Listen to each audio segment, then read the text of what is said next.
bonjour à tous. Donc, je vais continuer effectivement donc, sur la partie déchets de chantier, mais là plus particulièrement donc, sur les déchets inertes, donc avec les premiers chiffres.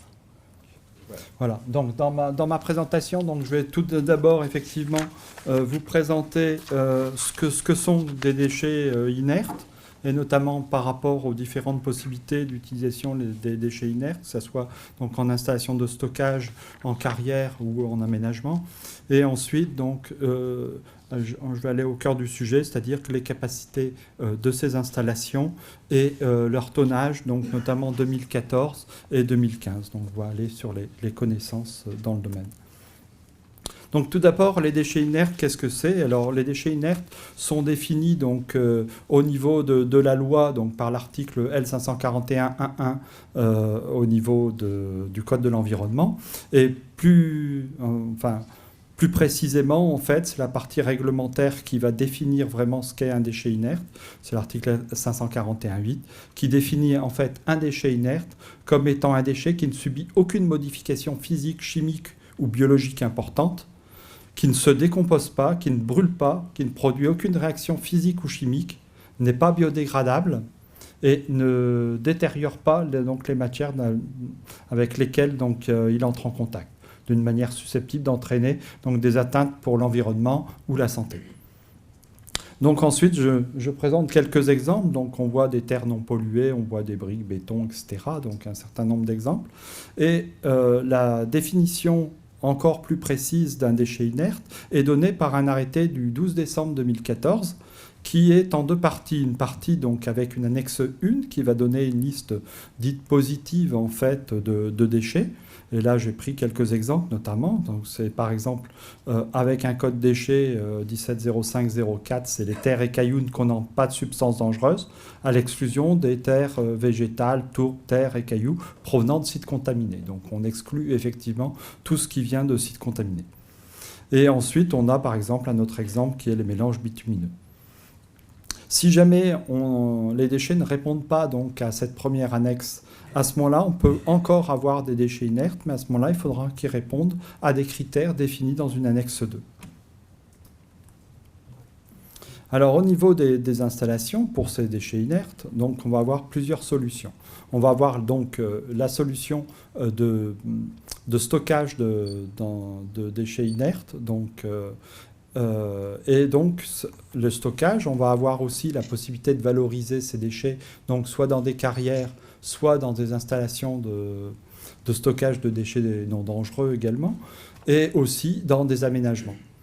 Donc, pour la partie stockage de déchets inertes, donc en fait, il y a eu un changement de régime récemment, puisque depuis janvier 2015, en fait, on est passé d'un régime où effectivement qui était défini par le Code de l'environnement, par l'article 541.31, à un régime d'installation classée pour la protection de l'environnement, suite à une modification d'un décret de nomenclature donc du 12 décembre 2014, qui fait que maintenant, les installations de stockage de déchets inertes sont des installations classées depuis le 1er janvier 2015 sous un régime donc, de l'enregistrement, donc sous la rubrique donc, je pense qu'il y a une erreur, 2760-3.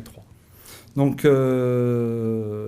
pour réglementer ces installations, ensuite, on a effectivement deux arrêtés ministériels. Un arrêté ministériel qui va définir les conditions d'admission des déchets dans ces installations et qui sont communes. Donc, ce sont les mêmes conditions d'admission pour les installations de broyage, de tri, de transit, de déchets inertes ou également de matériaux.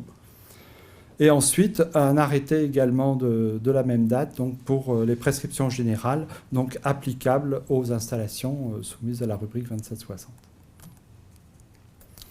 Donc, sur les conditions d'admission, j'ai parlé rapidement déjà tout à l'heure, donc il y avait une annexe 1 et une annexe 2. Donc, si on est dans la liste positive, c'est-à-dire que tous les déchets définis dans cette liste peuvent directement entrer normalement sans contrôle à partir du moment où ils ne viennent pas d'un site contaminé, bien entendu, donc sur une installation de stockage. Et ensuite, pour les déchets qui ne font pas partie de cette liste, on peut avoir des contrôles de paramètres. Donc, je ne vais pas les citer, mais vous avez 18 paramètres qui sont par rapport à la lixiviation et 5 paramètres qui sont par rapport au contenu total. Donc, on voit le carbone organique total, par exemple, sur le carbone total, benzène, toluène, éthylbenzène, xylène également, enfin, et des hydrocarbures aromatiques polycycliques. Donc on a ces critères-là, et ces critères-là, ils sont assez restrictifs, bien entendu, mais on a également une possibilité de déroger à ces critères, et notamment la possibilité de multiplier par 3 en fait, ces seuils. Donc je ne vais pas aller dans le détail également de l'arrêté, parce que ça prendra un peu trop de temps. Il y a des exceptions, effectivement, pour certains paramètres, mais... Le texte ensuite permet également quelques facilités. Donc il y a des facilités comme les 2 et 3 qui sont plus liées soit aux conditions de représentativité des conditions dans lesquelles les déchets sont stockés, donc par rapport au pH, ou alors par rapport à un test de percolation. Et vous avez une autre facilité qui est de comparer les chlorures et les sulfates, ou alors de regarder par rapport à la fraction soluble. Donc on a le choix entre est-ce qu'on respecte la fraction soluble ou est-ce qu'on respecte les seuils pour les chlorures ou les sulfates. Donc là, je pense que je vais passer aussi très vite ici, puisque là, c'est comment se passe une demande de dérogation lorsqu'on veut effectivement augmenter par 3 ces critères. Donc notamment, le but de cette dérogation, ça sera de montrer que si on atteint des seuils plus sévères que les critères de l'annexe 2, donc jusqu'à la limite de 3 fois, en fait, il ne faut pas que ça entraîne effectivement des nuisances pour l'environnement, et notamment sur les eaux, que ce soit les eaux superficielles ou les eaux souterraines, notamment. Malgré tout, je tiens à insister que c'est pas parce qu'on va jusqu'à un facteur 3 par rapport aux critères de l'annexe 2 qu'on n'est plus un déchet inerte. On reste quand même, malgré tout, dans la définition des déchets inertes. Donc ensuite, vous avez des possibilités également de valorisation et non plus d'élimination ici, donc dans le remblayage des carrières. Donc il y a une modification récemment des prescriptions qui étaient applicables donc, aux carrières. Donc c'est un arrêté du 22 septembre 1994 qui a été modifié le 30 septembre 2016 et pour réintroduire en fait les mêmes critères d'admission pour les déchets inertes externes donc à la carrière que ceux applicables effectivement aux installations de stockage de déchets inertes. Donc après, simplement pour au niveau du comblement d'anciennes carrières, ça veut dire qu'on n'est plus dans le cas d'une installation classée. Effectivement, on a le choix, soit on dit que c'est un aménagement, soit on dit que c'est une installation de stockage de déchets. Il y a ces deux possibilités qui existent. Donc pour les aménagements, simplement je vais passer très très vite puisqu'on n'est pas tout à fait sur le sujet. Il existe également des possibilités d'aménagement, mais à ce moment-là, il faut justifier de l'utilité effectivement de cet aménagement. C'est-à-dire qu'en fait, il faudrait que cet aménagement ait été fait même si on n'avait pas eu de déchets inertes à utiliser. Et surtout, il y a maintenant une obligation qui est d'absence de contrepartie financière, contrairement aux carrières et aux installations de stockage. Donc maintenant, venons-en au sujet donc, par rapport aux capacités des installations de stockage et des carrières. Je tenais surtout d'abord à préciser toutes les difficultés qu'il y a d'avoir une estimation et une évolution en fait, de ces capacités avec différents points. Tout d'abord, effectivement, on a des arrêtés préfectoraux qui vont fixer à la fois une capacité totale, mais aussi une capacité maximale annuelle et une durée maximale d'exploitation, puisque effectivement, on consomme de l'espace, on consomme du volume, et donc c'est pas comme une usine, c'est pas autorisé de façon indéfinie. Ensuite, la capacité annuelle est généralement beaucoup plus importante, effectivement, que la capacité totale disponible divisée par le nombre d'années d'exploitation. Tout ça, c'est pour prendre en compte les fluctuations annuelles pour pouvoir arriver au réaménagement prévu initialement dans le délai imparti par l'autorisation. Aussi, si une usine reçoit pendant plusieurs années donc sa capacité annuelle maximale, ça veut dire que sa capacité totale sera peut-être comblée assez rapidement. Et du coup, elle aura encore une durée d'exploitation, mais elle ne pourra plus recevoir de déchets parce qu'elle sera arrivée au bout. Les capacités évoluent dans le temps, notamment du fait que les autorisations sont à durée limitée. Donc ça veut dire qu'on a régulièrement des installations dont l'échéance tombe et de nouvelles autorisations avec de nouvelles capacités. Également, ces capacités, ce n'est pas dès que l'arrêté d'autorisation est sorti que les capacités vont être disponibles. Si on prend une carrière, tant qu'on n'a pas exploité les matériaux, on ne va pas avoir de vide de fouille et donc on ne va pas pouvoir combler en fait cette carrière. Donc certaines capacités vont être disponibles, par exemple, sur certaines carrières autorisées aujourd'hui, seulement en 2019 ou en 2024. Ensuite, également, pour les carrières, on a un volume total à remblayer. Et vis-à-vis du volume total à remblayer, en fait, il va falloir... comment ça s'appelle je ne sais plus ce que je voulais dire. Donc, on a un volume total... mais aussi, ce volume total, il est également disponible pour les déchets, en fait, ce qu'on appelle les morts terrains ou les terrains de couverture, en fait, de la carrière elle-même ou de carrières voisines. Donc, et ils ne vont pas être utilisés pour des déchets remblayés.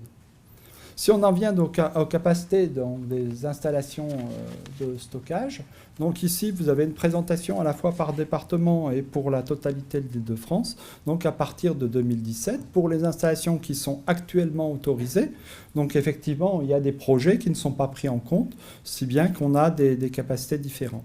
Pour la capacité moyenne que j'ai affichée, c'est pour montrer la différence effectivement entre la capacité totale et la capacité obtenue simplement par la capacité totale divisée par le nombre d'années d'exploitation, alors que l'autre, c'est la capacité maximale annuelle possible. Donc on voit que pour certains départements, en fait, la capacité moyenne est égale à la capacité maximale, parce que la division a été faite simplement. Donc ensuite, vous avez l'évaluation des capacités, donc la présentation un petit peu pour montrer comment ça évolue. Forcément, comme on part d'installations existantes et autorisées, automatiquement, elle ne peut que décroître. Donc effectivement, le but, c'est d'avoir des installations qui viennent être autorisées pour compléter par rapport aux besoins d'installation. Donc là, vous voyez, on est dans les 10 millions de tonnes. Donc... par contre, la représentation ne passe pas très bien à l'écran. Des couleurs. Donc oui, pour l'installation, on ne voit pas bien. Donc normalement, on est à peu près à 13 millions de tonnes en capacité pour l'année 2016. Et là, c'est effectivement pas très lisible. Donc ici, en fait, je vous ai présenté donc, par rapport aux installations de stockage, à la fois les capacités annuelles donc, pour l'année 2014, les capacités annuelles pour l'année 2015 et les tonnages reçus en 2014 et 2015.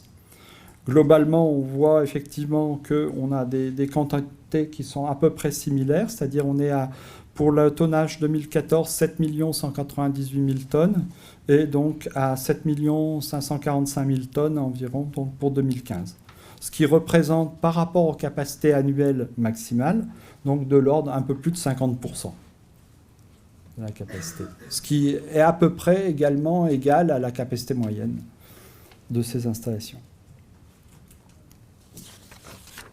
Si on en vient donc ensuite aux carrières, avec toutes les réserves effectivement à prendre pour ces déchets. Les carrières au départ, ce sont des données qui sont en mètres cubes. Et donc là, c'était multiplié par un coef2 pour prendre la densité donc, des déchets inertes. Vous voyez des chiffres très très importants. Ça prend en compte également des capacités qui ne seront disponibles, comme je vous l'ai dit tout à l'heure, donc en 2019 ou 2024. J'ai indiqué le nombre d'installations et le tonnage global donc reçu en 2014 par ces installations. Et on est à 5 472 000 tonnes environ. Donc, sachant qu'il manque des données également, et notamment des données de 3 ou 4 installations qui peuvent être importantes et faire évoluer ce chiffre. J'en ai fini de ma présentation. Je vous remercie. Merci beaucoup.